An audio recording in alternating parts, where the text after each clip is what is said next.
At the Atlanta home of 19th century writer Joel Chandler Harris, best known for his Uncle Remus African-American folk tales, Akbar Imhotep is keeping alive the oral tradition that inspired Chandler's books. Listen to the words and help them grow. This is part of a homeschooling support network in Cobb County, Georgia, just outside Atlanta. This is not just any old house. It was founded in 2016 by Amber Johnston, a business owner, wife, and mother of 4. She wanted to fill a need she saw for her daughters and for a burgeoning demographic in the homeschooling movement: African Americans. Johnston's group, which began with 2 families less than 2 years ago, has grown to 66 families. I'm still shocked about it. It reminds me when I was growing up in the 80s, there was this cartoon called Thundercats. And when they needed to be called to action, they would say, "Thundercats, Thundercats, Thundercats, ho!" And this light would go up in the sky and the other Thundercats would see it. That's what I feel like. I feel like I put a beacon light up in the sky in Cobb County, thinking that a few sprinkles of families might see it. And I've been overwhelmed by the response. Across the nation, as many as 202,000 Black children are being homeschooled, up from about 105,000 in 2003. While white Americans still make up a majority of the 1.7 million homeschoolers, the percentage of African Americans is growing fast. They cite some of the same reasons for abandoning traditional schools that the larger homeschooling community does: negative school environments, including peer pressure, dissatisfaction with academics, and a desire to provide religious instruction. Our Father who art in heaven. But it wasn't just the family's faith that made the Johnstons look for alternatives. They were worried about the quality of the schools in their area. And there was another factor that gave them pause. I started realizing that maybe we hadn't come as far along in race relations in the country as I thought that we had, that there seemed to be a lot of messed up stuff brewing underneath. And I was feeling very much like a mama bear, like, hey, I don't know exactly what's going down here, but I'm not willing to sacrifice my child as I try to figure this out. That was 4 years ago, and Johnston's daughters have been homeschooled ever since. What does that mean?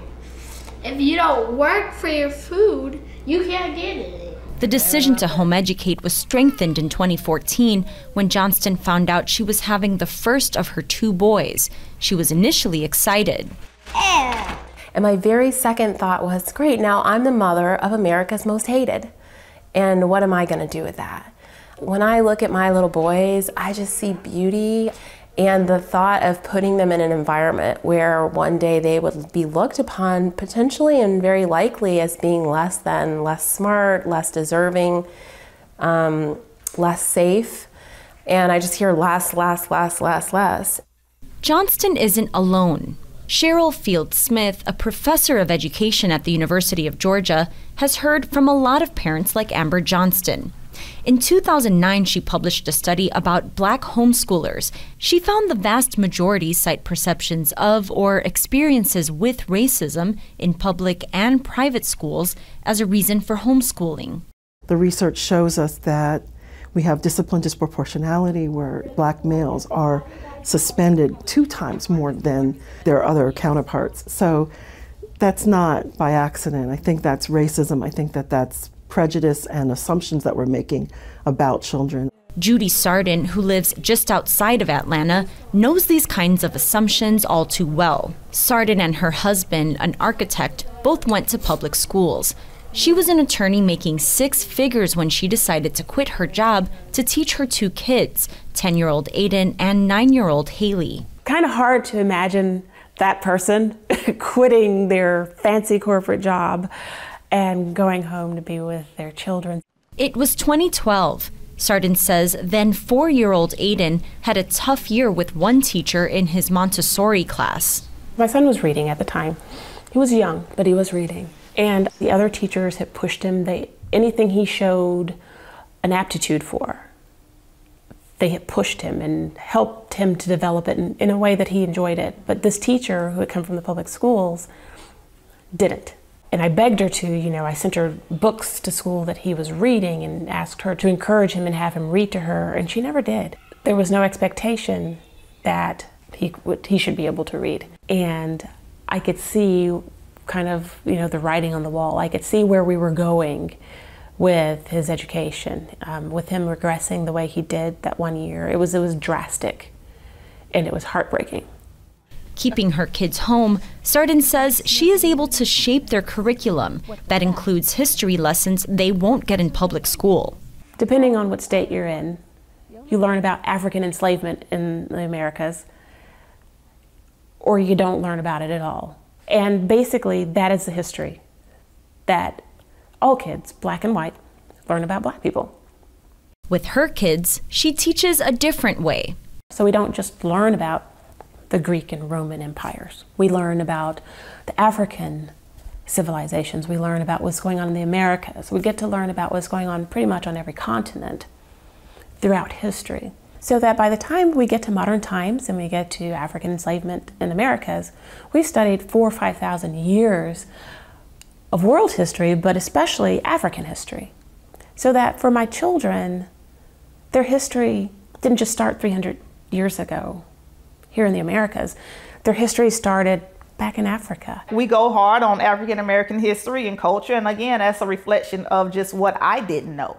I didn't know much about Africa. I thought Africa was a country, Retired Air Force veteran Shiva Quinn lives in rural Byron, Georgia. She has been homeschooling her 2 daughters, 7-year-old Zariah and 6-year-old Anaya, for the past 4 years. So 6 times 5 is what? 30. Okay. Like Judy Sarden, Quinn emphasizes African American history and has added a personal touch, tracing her family's DNA to Ghana. And she's doing it on her own as a single mother. Being a single parent is not easy on nobody. I mean, I'm not gonna lie. My day starts at 3 o'clock in the morning. I've been up since 3 o'clock this morning, getting breakfast going, getting lunch on, because you can't afford to eat out every day. Like, who does that, right? So you have to be more engaged with your family. Homeschooling can be costly.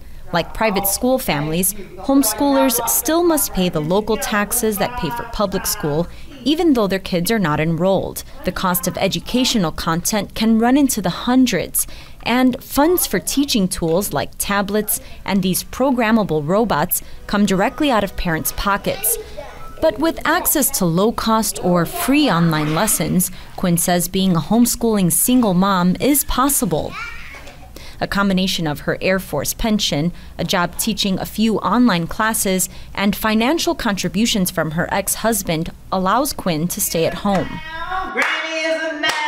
She decided to homeschool when teachers refused her request to give her then 4-year-old daughter advanced reading material. The decision was very much grounded in her family history. I come from a family of illiteracy. And I wanted my kids to really know how to read well. And that was the whole, thing of it behind me when I say the schools wouldn't, push them. I'm like, I know they can do more. I know they can do better, but we're just going to do this and we're not going to do any more. And I'm like, no, like why she can't practice her sight words over the weekend, or why we can't read these books, or, why we had to just stop at this level. And when I found out that the teachers just were not working with me and trying to help me move my children forward, I was like, this is not going to work. Professor Field Smith points to studies suggesting Shiva Quinn's experience is not unique. African American parents can face more resistance from schools than white parents when advocating for their children. A lot of homeschoolers have had experiences in schools where the parents have tried to advocate for their children and they've experienced marginalization, and their child has experienced just not being able to be themselves. They're painted as troublemakers. And being able to be yourself and embrace Black culture, says Amber Johnston, is part of what her homeschooling group is all about. Sometimes, doggone it, we just want to go to Alvin Ailey and put on some Nina Simone and come home and just talk about stuff. And that's what we're able to do. So it's not against anyone as much as it is a support. And I really see it as a mental health system for our kids. But not everyone sees it that way, she says.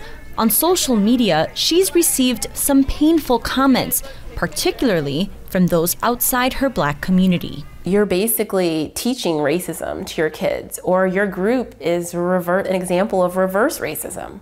And so I wish, that I could sometimes say, I wish you could walk in my shoes, because I know you're a passionate mother.